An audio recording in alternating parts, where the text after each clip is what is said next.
I was just actually wondering if you watched a lot of the Memorial. I watched on Sunday. I watched a little bit on Saturday, but it just seems super fast and super firm. Yeah, of course, it's lightning quick. But it was I watched crazy. mostly on Sunday.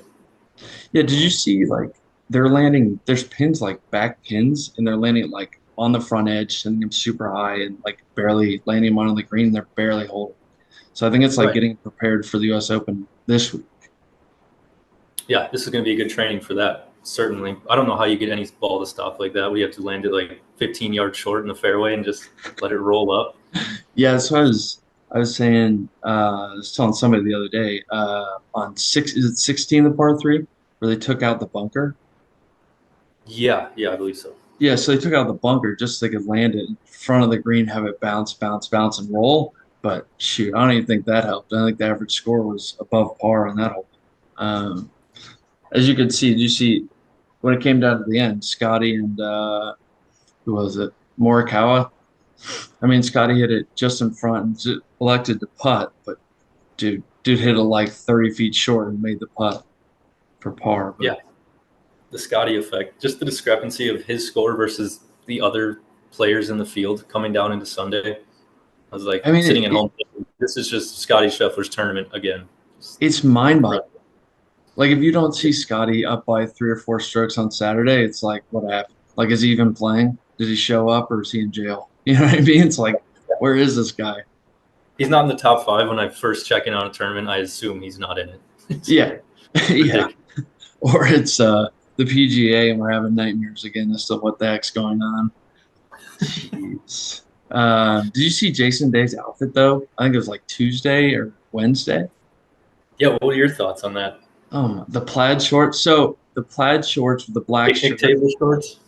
like it looked all right for like going to play golf with your friends and stuff, but like on the course at a PGA Tour event, I don't know. But it also brings like a younger crowd into the game of golf, so I'm kind of for it. But would I wear it? No, absolutely Yeah, not.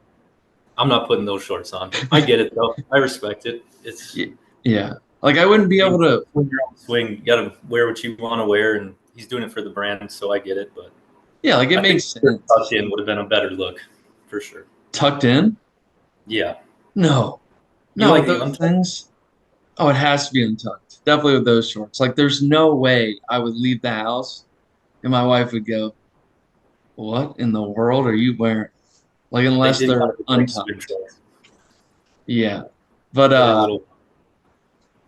they're a little short though. Eh, new That's age. my that's not my alley. I like the short shorts. Oh my God. Nowadays We they're like call them five shorts for a inches. reason. That's true. Did you see Ted Scott, Scotty's caddy? He made like a video today. It was like him dancing to "Milkshake Brings All the Boys to the Yard" after Yeah, they won and like had a milkshake next to him. Have you the been there? Johnson Airfield flag. Oh yeah. That was good. He's like dancing. He's like dancing and holding the flag and but I hear those milkshakes are unbeatable. Yeah, I've never heard of a Buckeye milkshake until this past weekend, and I Oh, got to figure out what all goes into that because they we look gotta go. incredible. We Yeah, gotta go. I mean, we got to plan a little being from content for next year.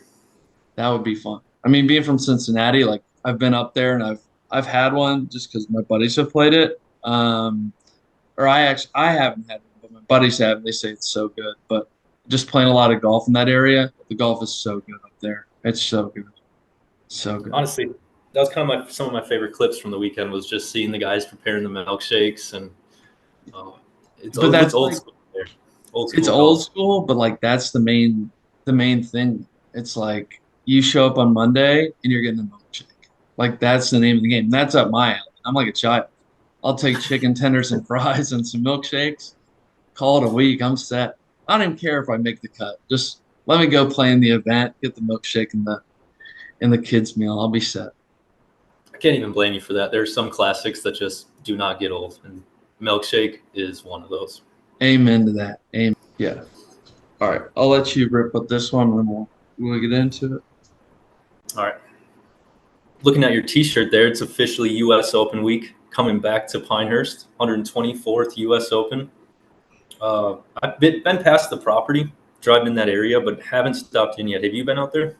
Yeah, I actually went for bachelor trip a couple years ago, which was insane. Like we didn't get to play two, which they're playing this week, but the Cradle is so cool. We got to play like Mid Pines and courses like that right around the property. But I mean, it's just the mecca of golf. Like you can't beat golf in the Carolinas. Like you said, like you've been around the property and stuff. I think you played what, Tabasco Road?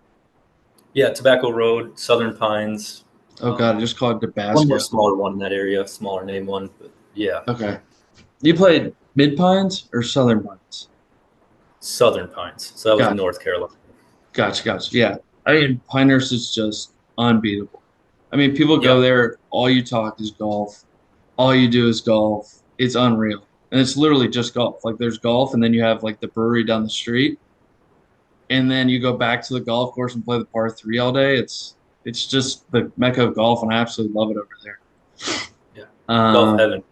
When all the restaurants are golf themed and you got the best golf courses in the world, it doesn't really get much better than that. no, and like you have holes in the wall breakfast places and stuff, and you just can't beat homemade. Like it feels like home, Right. homemade food, and can't beat that. But what are your thoughts though? Who do you think's gonna win, and what do you think the score's gonna be? Honestly, going to any tournament right now, it's hard to not say that Scotty Scheffler is going to be contending to win it. I mean, it's just foolish to think anybody else at this point, but I think Xander Schauffele is going to be up there. I think he's going to be in the mix in the top 10. I He's playing wouldn't be well. surprised to see Hovland if he can stick around on a Sunday. He's been kind of struggling with that weekend flow, but wouldn't be surprised to see him up there. Yeah, he's got What do the you got? struggles. Well, Victor Hovland's got the struggles though. He's been playing some bad golf until really what the PGA kind of put 3-4 rounds together, which was surprising. Yeah, Realistically, I would always have to say Scheffler. I mean, you literally can't name him out. Like I said, unless he's in jail, like the PGA. But who I want to win would be like Will Zalatoris or like a Jordan Spieth.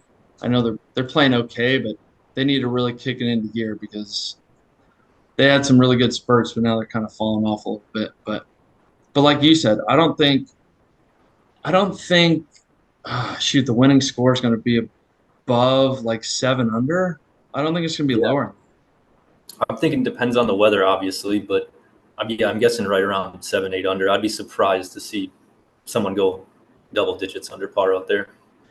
Yeah, I mean, unless it rains 2, 3 days and it becomes super soft, I mean, we might be thinking scary numbers like right around even, because it's probably going to be firm, it's going to be fast, and prior history has shown that not many people shoot crazy under par unless it's soft. So I don't know, I'm curious, but I mean, the real thing that I'm curious about is like, what would an average Joe shoot out there? Like, if you said, Right. hey, Sunday morning tee time, you're playing same conditions they are at number two, like, what would you shoot? What do you think you'd shoot? You're what, like an 8 handicap now? Around an 8 handicap. I think Okay. I would be really happy from those tees if I shot 105. Like Yeah. if I was right around 100, I'd be like, all right, that's sounds reasonable.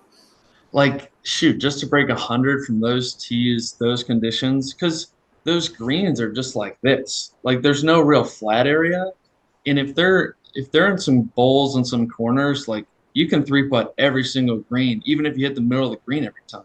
So shoot, yeah, breaking 100 would be good by me. I'd take that any day of the week.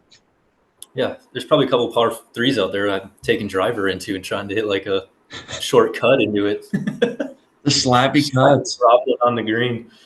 Oh yeah, but that thing won't stay. You'd have to hit it in the middle of the fairway and have it roll 30 yards just to stop on the green.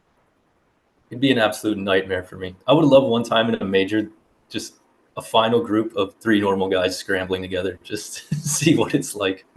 That would be hilarious. Imagine if YouTube golf like took over, kind of like it's taken over the world right now. But imagine if every Sunday at every major, a foursome of just random Joes from YouTube went out and played and just see what they shot. Like even if it's a scramble, like they're still not going to win. They won't even come close to anything around par in a scramble. No way. Yeah, like there's so many good players. Like Good Good's really good. Like Bob does sports. Shout out Bob with a hole in one last week, which was Unreal. sick. Unreal. But I just don't think that they're going to beat like Scotty Scheffler or Rory McIlroy. Just somebody having a good day. I don't think you can contend. I really don't. That's tough. The level of golf those guys played to go out to the hardest course in the world and shoot under par. It's with the It's setup that they have. It's so amazing. it's mind-boggling. But as we said, it's officially U.S. Open week, so pumped to kind of kick the tournament off here in a few days.